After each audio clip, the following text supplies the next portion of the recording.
We continue with a big trend in getting around several Hampton Roads communities now. Electric scooters. Some say they're cool.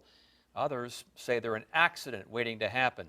And for two neighboring cities on the south side, regulating them couldn't be any more different.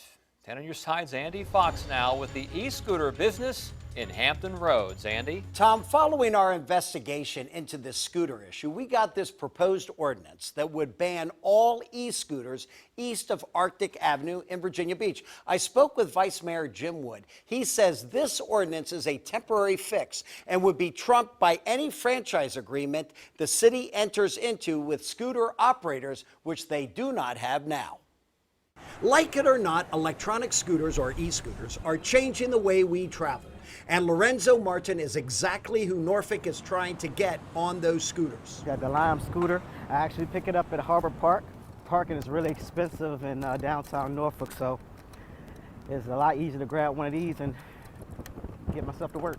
Exactly. Since Norfolk cut a franchise agreement with Lime Scooters June 24th, there have been 130,000 trips, logging 138,000 miles, including Lime's franchise fee of $15,000. Norfolk's take so far is about $21,000. And we know that at least 30% of those trips are trips that would have been taken in an automobile. Amy Inman, Norfolk's director for Department of Transit, says it is indisputable Lime scooters replace cars on roads that would be competing for parking.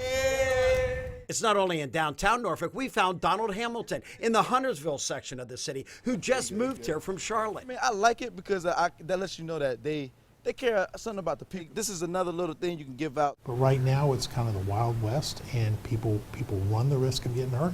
A scooter Wild West, claims Virginia Beach Vice Mayor Jim Wood, who cares only about safety and was the lone council vote against e-scooters on Atlantic Avenue. He gets lots of complaints like this one from a hotel operator. One of their guests walked on the sidewalk, got hit by a scooter, and had multiple broken bones and canceled their vacation. I love the bird. I like riding it to work. I think it's for the purpose of riding it to work. Sabrina Wolf takes the scooter to get to and from work, and she's tired of people, often teenagers, using them to mess around. Not just screwing around and people are getting hurt, killed, anything on them because they play with them and they're not toys. We were surprised how Lime and Bird make tens of thousands of dollars in Virginia Beach using the city right-of-ways to operate and pay nothing to the city in franchise fees and fees per scooter trip like in Norfolk. Why don't we get something? I think we should. We are, in fact, working on the franchise agreement right now. Should that already have been done? Well, yeah, I think so. I think until we have an agreement, we need to not have them at all.